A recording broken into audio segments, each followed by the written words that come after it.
Hi, அனைவருக்கும் காலை வணக்கம். வேலைக்கு கிளம்பியாச்சு. நம்ம ஸ்வீட்டியும் வந்து வீட்டுக்கு போகிறதுக்கு வந்து ரெடியாக இருக்காங்க. என் ஃப்ரெண்டு ஒருத்தவங்க எல்ஐசி ஆஃபீஸில் வேலை பார்க்குறாங்க. ஒரு சின்ன மீட்டிங் இருக்குது, நீங்களும் வந்து கலந்துக்காங்க, அப்புறமா ஆஃபீஸ் போங்க, இன்றைக்கி வாங்க. ஒரு வாரமாக கூப்பிட்டுட்டு இருக்காங்க, என்னால் போக முடியல. சரி, இன்றைக்கி ஒரு வாட்டி அவங்களே போய் பார்த்துட்டு அப்படியே போகலாம் அப்படின்ட்டு இருக்கேன். 10:30 மணிக்கு வர சொல்லியிருக்காங்க. சரி, அதுக்குள்ளே ஒரு வீடியோ வந்து போட்டு போவோம் அப்படின்ட்டு. இன்றைக்கி என்ன தலைப்பு அப்படின்னா, சுயமரியாதை ரொம்ப முக்கியம். பெண்களாக இருந்தாலும் சரி, ஆண்களாக இருந்தாலும் சரி இருந்தால் இன்றைக்கி நான் டைட்டில் வைக்க போகிறேன். எதுக்காக சுயமரியாதை ரொம்ப முக்கியம் அப்படின்னு சொன்னால், நம்ம ஃபஸ்ட்டு வந்து சுயமரியாதை வந்து நம்ம வீட்டில் நம்ம ஃபஸ்ட்டு கிடைக்கணும். ஒரு வேலை செய்கிற இடத்துலையோ, நம்ம வெளியில் போகிற இடத்துலையோ, நம்ம ஃப்ரெண்ட்ஸுங்கள்ட்டையோ அது கிடைச்சா மட்டும்தான் நம்மளோட மைண்டும் வந்து ஃப்ரீயாக இருக்கும். சப்போஸ் அவங்கள நம்ம மதிக்கலைனாலும் அந்த இடத்துக்கு நம்ம போகாமல் இருக்கிறதுக்கான வந்து மைண்டில் வந்து நம்ம ஃபிக்ஸ் பண்ணிடுவோம். இப்போ ஒரு இடத்துக்கு போகிறோம், ஒரு இடத்துல வேலையே பார்க்குறோம், அந்த இடத்துல மரியாதை இல்லைன்னா நமக்கு வேலையே பார்க்க தோணாது. இப்போ நான் வந்து என்னோடய ஆஃபீஸ்லேயுமே வந்து அது மக்களாக இருந்தாலும் சரி, யாராக இருந்தாலும் சரி, எனக்கு அந்த இடத்துல மதிப்பு இல்லை அப்படின்னா அங்கே எவ்வளோ வருமானம் வந்தாலும் அந்த ஏரியாவுக்கு நான் போகவே மாட்டேன். ஏன்னா நான் அவ்வளோ கஷ்டப்பட்டு அந்த ஏரியாவுக்கு நான் வாங்கி கொடுத்துருப்பேன். அந்த ஏரியாவில் வந்து எனக்கு மரியாதை இல்லைன்னா நான் போக மாட்டேன். அதேமாதிரி மக்களுமே அவங்களுக்குமே வந்து சுயமரியாதை ரொம்ப முக்கியம்தான். ஃபஸ்ட்டு விஷயம் வந்து நம்ம வீட்டில் தான் ஃபஸ்ட்டு நமக்கு மரியாதை கிடைக்கணும். நம்ம வீட்லேயே மரியாதை கிடைக்கலன்னா போகிற இடத்துல கிடைக்கிறத வந்து நம்ம எதிர்பார்க்க முடியாது. உங்களுக்கு வந்து சுயமரியாதை ரொம்ப முக்கியம் அப்படின்னு நீங்கள் நினச்சி ஒவ்வொருத்தரும் அதை யோசிப்போம். நம்ம சில பேர்லாம் சொல்லுவாங்க, என் மனசில் இருக்கிறதா வெளிப்படையாக பேசிடுவேன், அவங்க என்னை எப்படி எடுத்துக்கிறாங்களோ அப்படின்றது. எல்லாத்துக்கிட்டையும் நம்ம லூஸ் ஸ்டாக் மாதிரி எல்லாமே வளருவோம். சத்தியமாக நான் இதில் ஃபஸ்ட்டாக இருப்பேன்.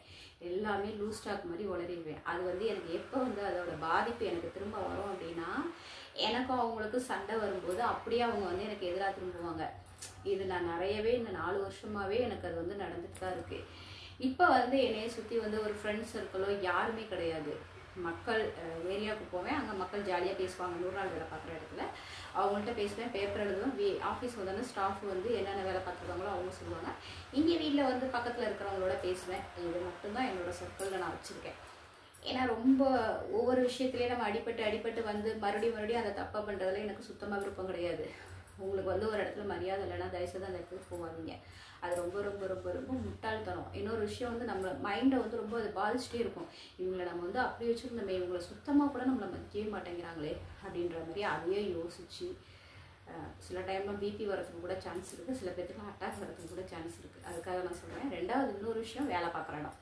வேலை பார்க்குற இடத்துல நம்ம எவ்வளோதான் நம்ம எஃபோர்ட் போட்டு வேலை பார்த்தாலும் ஒரு சில இடங்களில் வந்து நமக்கு அந்த மரியாதையே கிடைக்காது.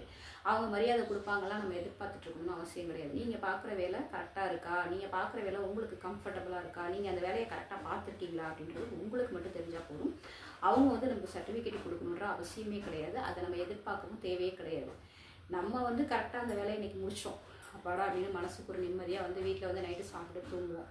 அதுதான் நமக்கு வந்து ரொம்ப நிம்மதியை தவிர அவங்க நமக்கு மரியாதை கொடுக்கல, இவங்க நமக்கு மரியாதை கொடுக்கலன்னா நம்ம பார்க்கணுன்னு அவசியம் கிடையாது. மூணாவது, நம்ம நண்பர்கள் வந்து வேணும் தான். நட்பு வந்து முக்கியம் தான் நான் சொல்லுவேன்.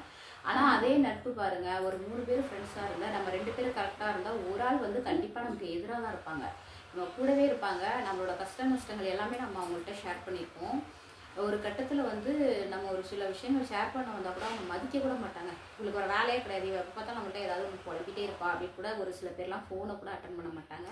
அந்த மாதிரி ஃப்ரெண்ட்ஷிப் இருந்தால் அது நமக்கு தேவையே இல்லை. இன்றைக்கே அது இருந்துச்சுன்னா தூக்கி போட்டுடுங்க.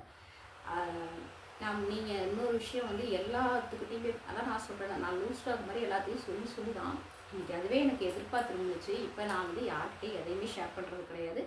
ஃப்ரெண்ட்ஸே இல்லையே ஷேர் பண்ணுறதுக்கு. ஒன்லி சிவன்கிட்ட மட்டும்தான் ஷேரிங் வந்து கடவுள்கிட்ட மட்டும்தான் வச்சுக்கிறது, வேறு யார்ட்டையும் வச்சுக்கிறது இல்லை. 4வது விஷயம் வந்து, நீங்கள் சந்திக்கிற மனிதர்கள் எப்படி சொல்கிறது, உங்கள் வீட்டில் உள்ள உறவினர்கள், சொந்தக்காரங்க, அவங்களும் அப்படி தான். அவங்கள்ட்ட காசு பணம் இருக்கும், நம்மள்கிட்ட இருக்காது. ஒரு சில விஷயங்கள் மட்டும் நம்மள்ட்ட ஷேர் பண்ண மாட்டாங்க. அதாவது முக்கியமான விஷயங்கள் எதையுமே நம்மள்ட்ட ஷேர் பண்ண மாட்டாங்க. நம்மள்ட்ட என்ன, அதாவது நமக்கு தகுதி உள்ள விஷயங்களை மட்டும்தான் நம்மள்ட்ட சொல்லுவாங்க. இப்போ நம்மள்ட்ட என்ன தகுதி இருக்கோ அந்த அடிப்படையில் தான் நம்மள்ட்ட பேசுவாங்க. அந்த விஷயங்களை மட்டும்தான் நம்மள்ட்ட ஷேர் பண்ணுவாங்க. அந்த இடத்துல நீங்கள் வந்து என்ன பண்ணணும்னா, அவங்கள்ட்டெல்லாம் சொல்லியிருக்கு, இதையே என்கிட்ட சொல்லணும்னு தயவு செய்து கேட்காதீங்க. அது நமக்கு தேவையான விஷயமே கிடையாது. கடவுள் நமக்கு என்ன கொடுத்துருக்காரோ இது மட்டும்தான் நிரந்தரம். அவங்களுக்கு கொடுத்துருந்தா அவங்க சந்தோஷமாக இருக்கட்டும். நமக்கு கொடுக்கலன்னா ஒன்றும் வருத்தப்படுறது கிடையாது. நமக்கு 3 வேளை சாப்பாடு கிடைக்குதா, இன்னைக்கு வந்து நமக்கு சோறு கொடுத்துருக்காரா, இன்னைக்கு நம்ம போட்டுக்கிறதுக்கு ட்ரெஸ்ஸு கொடுத்துருக்காரா, இதை மட்டும் தான் இன்னைக்கு பார்க்கணும். நாளைக்கு என்ன நடக்கணுன்றது நமக்கு தேவையே கிடையாது. 5வது விஷயம் தான் மெயினான விஷயம். என்ன மெயினான விஷயம்னு பார்க்குறீங்களா? நம்ம வந்து ஒரு இடத்துல வந்து நல்லாவே பழகிருப்போம், ரிலேஷன்ஷிப் நல்லா பழகிருப்போம், நல்ல ஒரு 4-5 வருஷமாக அந்த ரிலேஷன்ஷிப் வந்து நம்ம கூடவே வந்து பயணிச்சிருப்பாங்க. கடைசி கட்டத்தில் அவங்களுக்கு வந்து இன்னொரு ஆள் வரும்போது நம்மக்கிட்ட அதை சொல்ல கூட மாட்டாங்க, அப்படியே மறைச்சிடுவாங்க, நம்மக்கிட்ட பேசுகிறத அவாய்ட் பண்ணிடுவாங்க, நம்மளை ஒரு மனுஷனாக கூட பார்க்க மாட்டாங்க. அந்த மாதிரி விஷயங்கள் அந்த விஷயத்தில் மட்டும்தான் நம்ம ரொம்ப ஜாக்கிரதையாக இருக்கணும். ஏன்னா சில பேர்லாம் வந்து அந்த விஷயத்துக்கு வந்து அடிக்டாகவே இருப்பாங்க. அவங்க விட்டுட்டு போகும்போது ரொம்ப அவங்களால தாங்கிக்கவே முடியாது. அந்த இடத்துல நீங்கள் என்ன பண்ணணும் அப்படின்னா, முட்டாள்தனமாக போய் அவங்கக்கிட்ட போய் வழியாக போய் மெசேஜ் பண்ணி பேசுறது, ஃபோன் பண்ணி பேசுறது, இந்த வேலையெல்லாம் தயவுசெய்து விட்டுடுங்க. ஏன்னா உங்களுக்குன்னு ஒரு சுயமரியாதை இருக்குது. அதை விட்டுட்டு நம்ம யார்கிட்டையும் போய் வழியாக போய் நிற்கணும்னு அவசியம் கிடையாது. அதுக்கு பதிலாக உங்களோட வளர்ச்சி அடுத்தடுத்து உங்கள் வேலையில் என்ன பண்ணணும், உங்கள் பிஸ்னஸில் என்ன பண்ணணும், என்ன டெவலப் பண்ணலாம் அப்படின்னு யோசித்து உங்களை நீங்கள் வந்து தயார்படுத்திக்கோங்க. அதுலேருந்து வெளில வர்றதுக்கான என்னென்ன வழிகள்லாம் இருக்குன்றதை பார்த்து அதுக்கு தகுந்த மாதிரி இது பண்ணிக்கோங்க. உங்களை எப்போவுமே கொஞ்சம் பிஸியாகவே வச்சுக்கோங்க. அந்த மாதிரி தாட்டு வரும்போதெல்லாம் நிறைய யூடியூப்பில் மோட்டிவேஷன் வீடியோலாம் நிறைய பார்க்குறோம். அதை பாருங்கள். அதை உங்கள் வேலையை உங்கள் பிஸ்னஸை விட ஏதாவது வேறு வேலைக்கு போகிற ஐடியா, ஏதாவது பார்ட் டைமாக நமக்கு வந்து வேலை கிடைக்குமா அப்படின்ற மாதிரி அந்த மாதிரி பார்த்து போங்க. இதுதான் நமக்கு சுயமரியாதை வளர்த்துக்கிறதுக்கான எனக்கு தெரிஞ்ச 5 வழி சொல்லியிருக்கேன். நிறைய பேர் நிறைய சொல்லுவாங்க. என்னோட லைஃப்பில் நடந்ததை தான் நான் அனுபவமாக இதில் சொல்கிறேன். ஓகே ஃப்ரெண்ட்ஸ், வீடியோ பிடிச்சிருந்தா லைக் பண்ணுங்கள், சப்ஸ்கிரைப் பண்ணிவிட்டு பாருங்கள். நீங்கள் சப்ஸ்கிரைப் பண்ணுறது எனக்கு கொஞ்சம் மோட்டிவேஷனாக இருக்கும். அடுத்த வீடியோவில் பார்க்கலாம்.